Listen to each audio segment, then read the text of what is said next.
Welcome back, everybody. This Week in America online, thisweekinamerica.us. Fascinating show today. Back with us on the program is Thomas Miller. He's been a student of Unarius since he was 14 years old at that time, meeting Ernest L. Norman, the founder and teacher of Unarius. Tom has given many lectures on Unarius principles over his 56 years of study. A frequent media guest, he's been featured in a documentary film. He's also written several books about Unarius principles, including a book of verse, The Epic, and a series of lectures, which was published in the book The Keys to the Universe.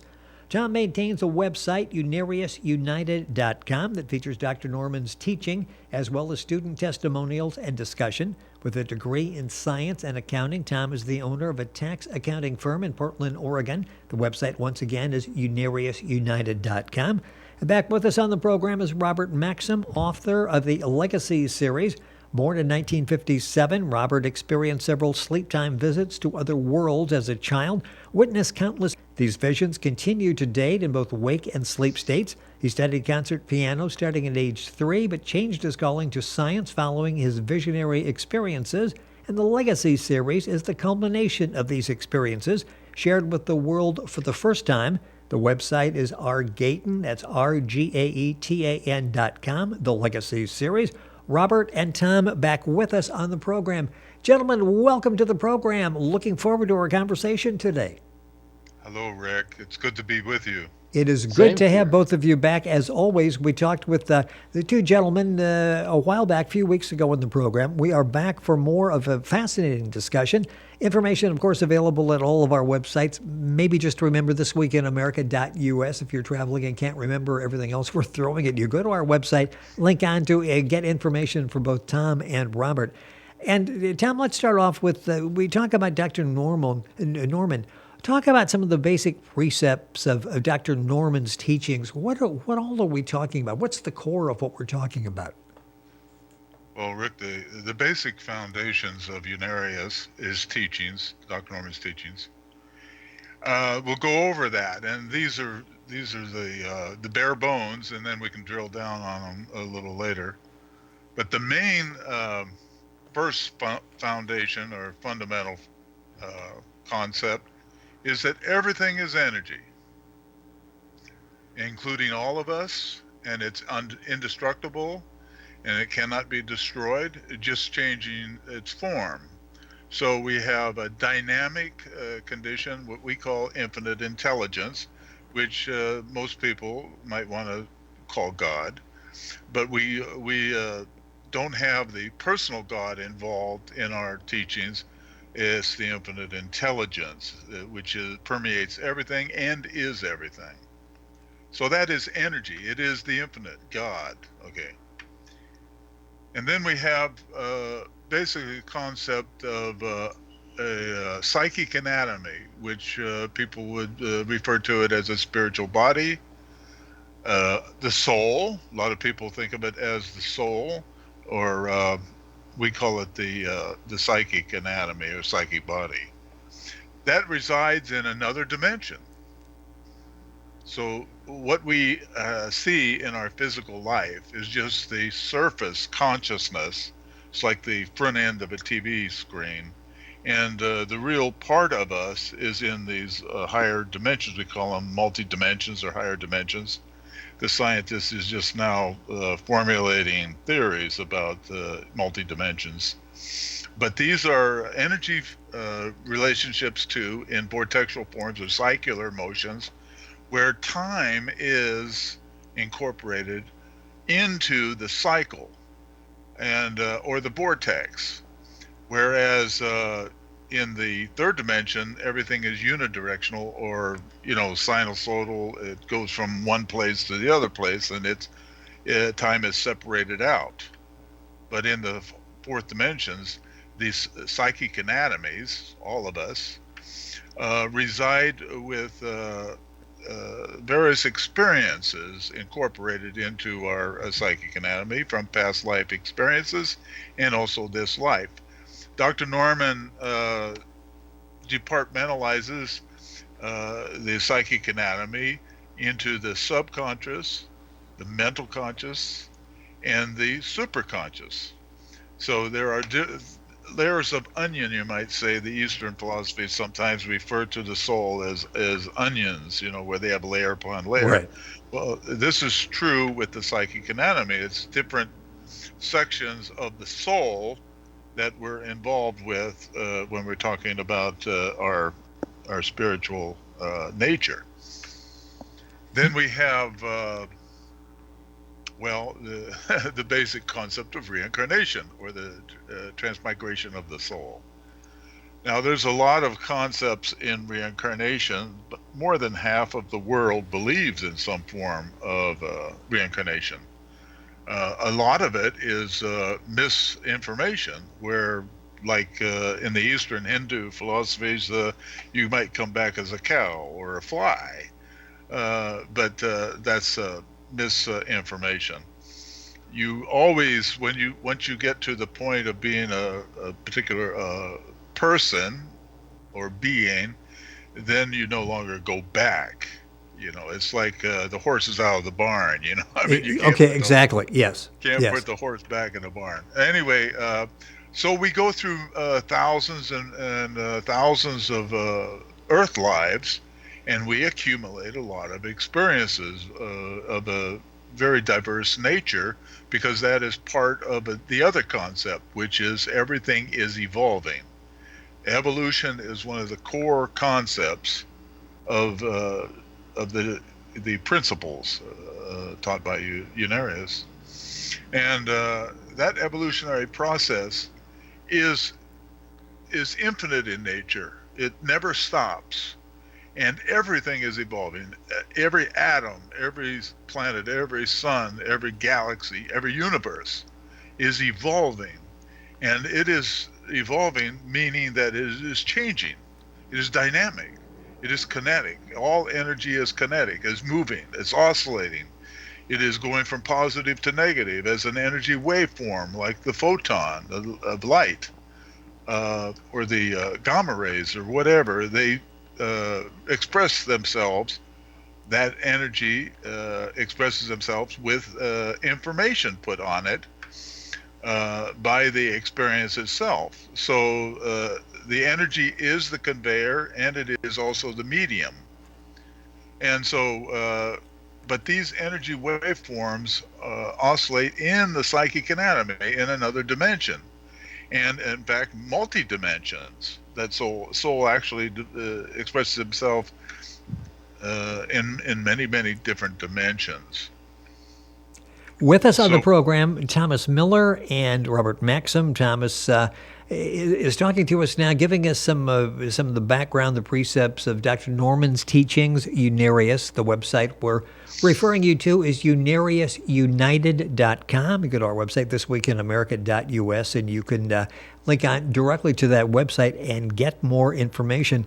Tom, this is all really fascinating, and you mentioned before energy, and I want to go back to that because you've talked about yes. everything is energy, including you, us, which is never created or destroyed.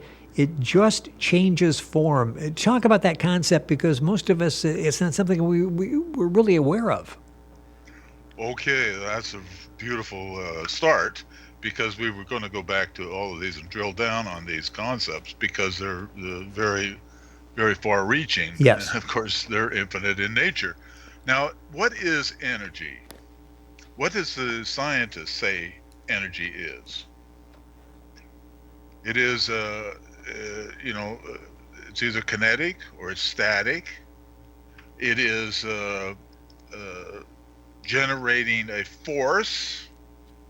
It's got pressure, and it's got a force. And so energy has to have a force behind it to be able to express itself. In other words, you can't just have it out there all by itself, generating from nothing. Remember, it cannot be destroyed or created.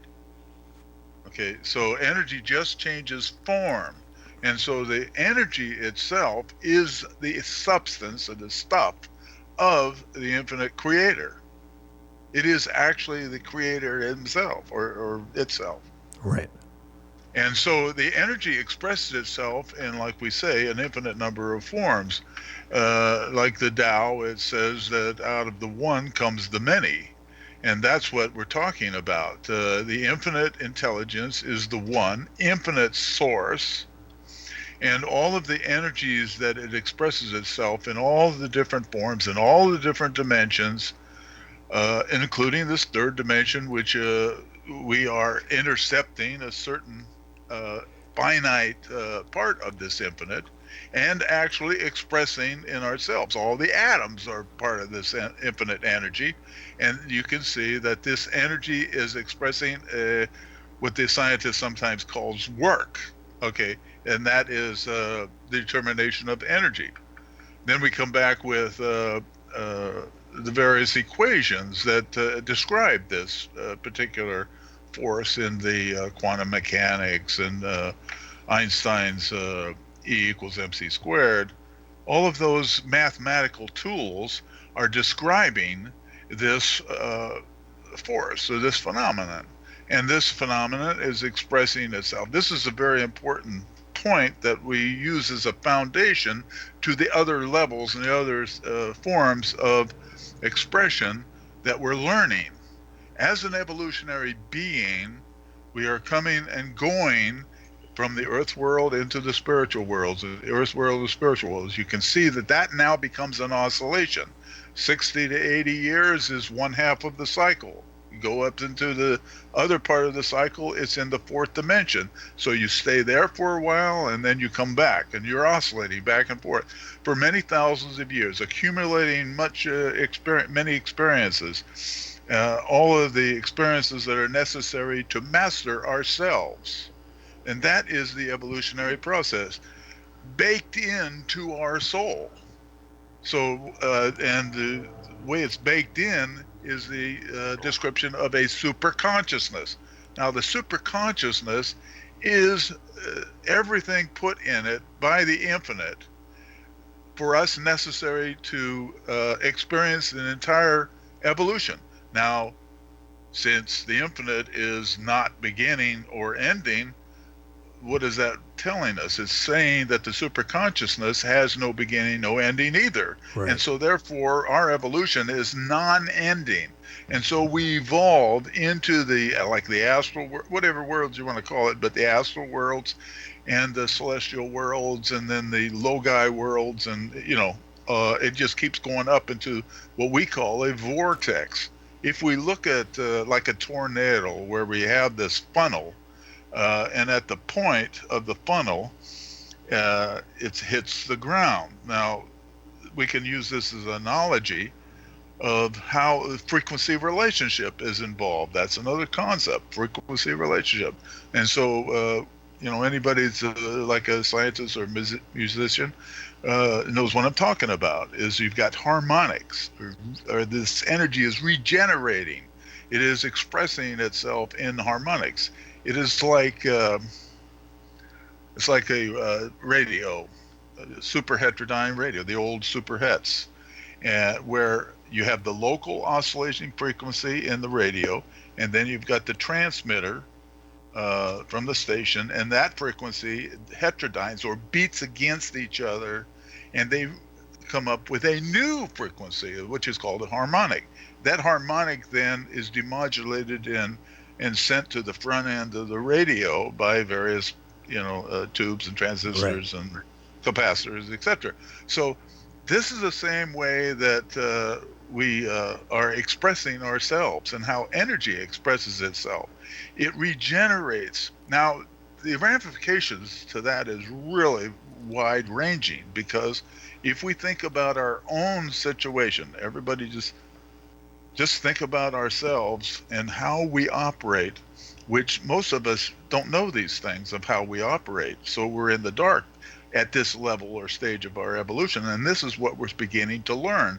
This is why Dr. Norman came to this earth, is to give us the tools so we can learn the next stage of our evolution, which is to understand these energy principles and start to use these energy principles. And so when we start to begin to understand ourselves and how we work, then we can actually use these principles to change ourselves, which is the evolutionary process. It's a natural sequence of events. It's nothing special, and no person is special in that evolutionary process. We're all equal in the evolution of our souls. Now, that doesn't mean that every one of us are at the same stage of evolution. Some people can be newer souls, respectively, and some Right. people can be old souls. Now, there's beautiful beings that have walked on this earth for many, many hundreds of thousands of years, helping us along. And a lot of times they'll come to the earth and they'll be in disguise. They'll be incarnated as a human, but they're not like us. They have evolved past uh, where we're at, and so they've come back to try to help us, like souls like Akhenaten, Zoroaster, Buddha, Krishna, Mohammed, and of course Jesus. Now, I know I'm kind of buttoned up against the religious aspect of this, but Jesus is not the Son of God. He is a master. He is an evolved being, and that's what he was trying to express in parables, the idiom of his time. These teachings, these simple teachings, and so just think of Buddha. He did the same thing.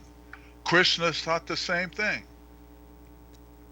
I So they bet, all, yeah, yeah, go ahead. it does make sense. And I'm sure as you're listening to Tom, you've really piqued their curiosity with what you've been talking about. And you can find all of this at the website, UnariusUnited.com.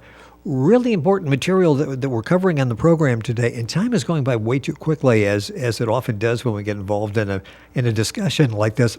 Talk about soul and the psychic anatomy again. You mentioned that before. The whole concept of psychic anatomy is fascinating. Right, it is. That's our soul. That's our spiritual beings. And we need to think in our next stage of evolution that we are not just physical beings. We are spiritual beings. And what we mean by spiritual is that there is a higher frequency, a higher understanding, a higher state of consciousness that we are expressing that we're not conscious of on this earth plane, because the conscious mind only sees in front of it in the present, in the now. It does not see the past. It does not see the future. It does not see anything. It only sees and reacts to what it confronts in the now, in the present. And so we have to learn to kind of subdue that conscious mind and start to listen to our still small voice, which is our superconsciousness, our own superconsciousness, not somebody else's, our own. And so the psychic anatomy is, like I said, it can be, how to, let's see, there's sections, and the subconscious is generated from the time we're born in this lifetime. So all of our experiences we're piling into the subconscious. Okay, that subconscious is oscillating in the mental consciousness. The mental consciousness is made up of all of our past lives. And the reason we don't remember a lot of our past lives overtly or covertly is that it's out of these past lives are out of phase with our present. And so we only have a vague memory. However, when we experience something in this life, in the physical life, like some kind of a harm or injury, then it goes into the subconscious. Then it also heterodynes, or it oscillates, or it regenerates new energy waveform, which steps that energy up into the mental consciousness, and it rummages around. It attunes to past life experiences that are of like nature to what we've experienced in this lifetime. And so in that attunement, we can get really freaked out. And what a lot of people think, well, you're unrealistic, you're unreasoning in what you're doing there.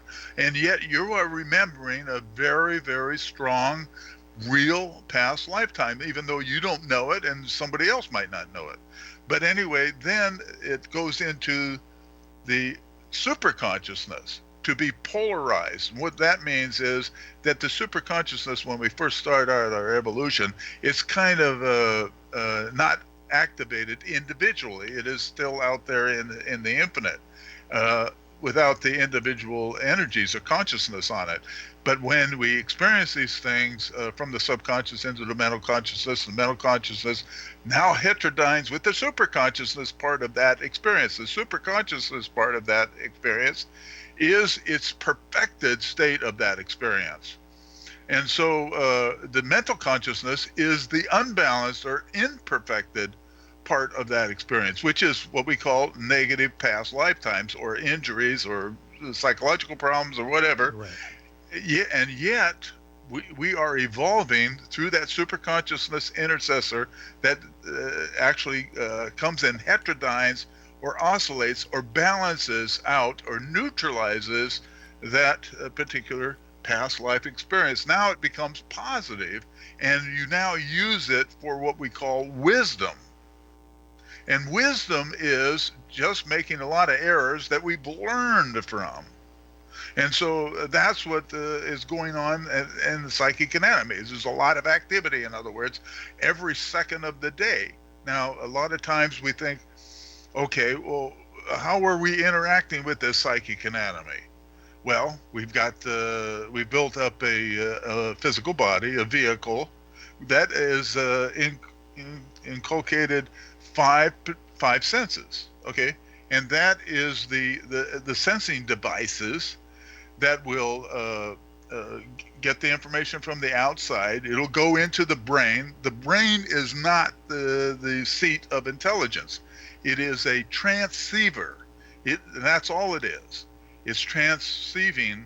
It's receiving energies from the outside, and then it's transmitting to the psychic anatomy through the hypothalamus, or the pineal gland. And then that energy will now go into the subconscious, as we described, into the mental consciousness, and it'll come back down be demodulated back into the physical body, and there the scientists will measure those electrical impulses in the brain. And they don't know where it comes from. They don't know where that energy comes from. They don't know where, there's no plug in from the person to be plugged into a wall. They don't know where that source of energy comes from, and it's a pretty high-powered mechanism. And so then the brain, getting that information, will shoot down the axon to the various nerve centers or whatever, the pain centers, whatever the person is reliving. So that energy now is being regenerated into the physical body to be worked out or relived or regenerated. And so this oscillation goes back and forth between the spiritual being and the physical part of the being. And every lifetime, this psychic anatomy resurrects a new mental construct of the physical body. And it will generate this construct, this mental construct of a physical body and how it should look through and from past life experiences of living the physical body before. And so now it remembers. And it also remembers a lot of the negativities of the experiences of these past. It's amazing. Yeah, go ahead, finish. Go ahead. No, fascinating. You got to. I was just going to sum up as we're running out of time here, but if you remember the point before I interrupted, go ahead and finish that because that was interesting. I lost my train of thought. No, the psychic anatomy then will construct this mental construct of a physical body, incorporating within it all of the past life aberrations, frailties, insecurities, fears, phobias. And so that's why it'll generate this into the DNA. The DNA is not the source of life either. It is a code from the psychic anatomy, and it is incorporated between the mother and father and the person to be born. And these are relationships that are from the past, where your mother might have been your daughter, son, husband, or whatever, and the father is the same relationship. And so all of this combining together makes that DNA information code, and you can see where there's aberrations all along it or not along it, So It's fascinating how everything is connected, how we are a compilation of this whole evolutionary process that you're talking about. The wisdom of 56 years of study. You will find it at the website UnariusUnited.com.